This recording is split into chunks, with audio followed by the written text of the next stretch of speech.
Scripts done 862 words within the 5% target range. Here it is.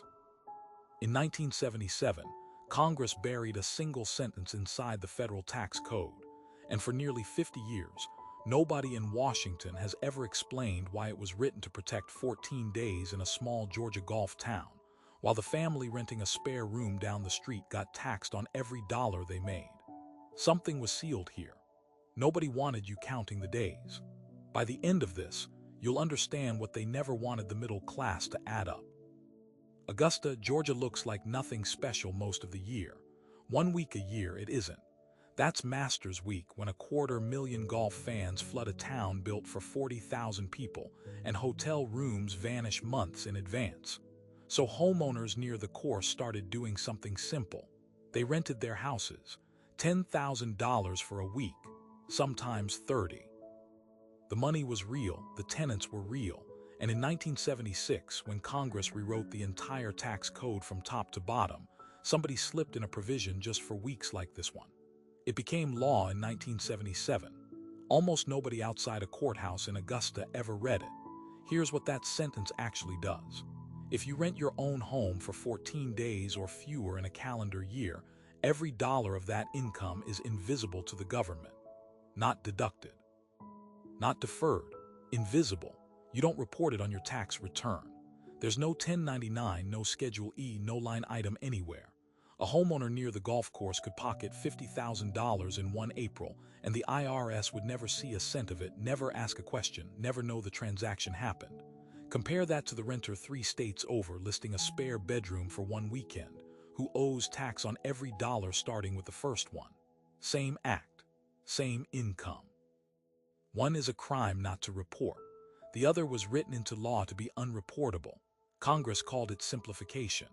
The official story was that lawmakers didn't want to burden ordinary homeowners with tracking a handful of short-term rental days, so they drew a line at 14 and called it done. But watch how the line was drawn. No income cap. No requirement to report above a threshold. No paperwork trail of any kind, even for someone making 6 figures in a single week. If the goal was truly protecting small homeowners, Congress could have capped the exemption at a few $1,000s. It didn't. It built a door with no frame around it, in a bill shepherded by lawmakers who represented Augusta itself, sitting on the very committee that wrote the tax code. Now here's the part nobody in that hearing room ever had to explain, because almost nobody outside a small circle of accountants ever found it. The same 14-day exemption that protects a homeowner near a golf course also protects something else entirely: a business owner renting their own personal residence to their own company, legally, on purpose. A business books its board meeting, its holiday party, its strategy retreat at the owner's house, pays that owner fair market rent for the day, deducts the rent as a business expense on the company's return, and the owner receives that same rent completely tax-free on their personal return, so long as the total stays under 14 days a year. Money moves from the business to the owner's pocket, taxed exactly 0 times. Tax attorneys have a name for it now. They call it the Augusta Rule, after the town that never asked for the spotlight. And because none of it requires reporting, the IRS has never published a figure for how much has moved through it. Not this year. Not any year since 1977. Nobody has ever counted it because the law was built so nobody ever could. So who actually benefits from a rule with no paper trail? Not the retail worker, not the nurse. Not anyone punching a clock and getting a W-2, because they have no company of their own to rent a house to, and no golf tournament renting their spare room for $30,000 a week. This sits quietly in the reach of business owners. And it stays there because knowing about it requires a good accountant.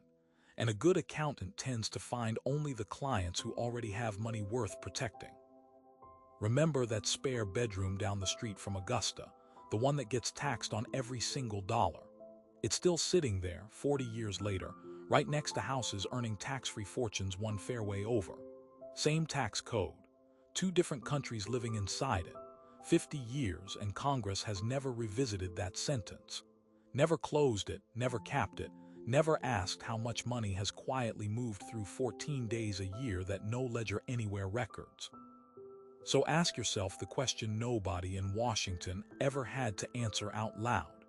If a rule this large was written to be invisible on purpose, how many other sentences like it are still buried in the tax code right now, working exactly as intended, and you've simply never been told to go looking for them?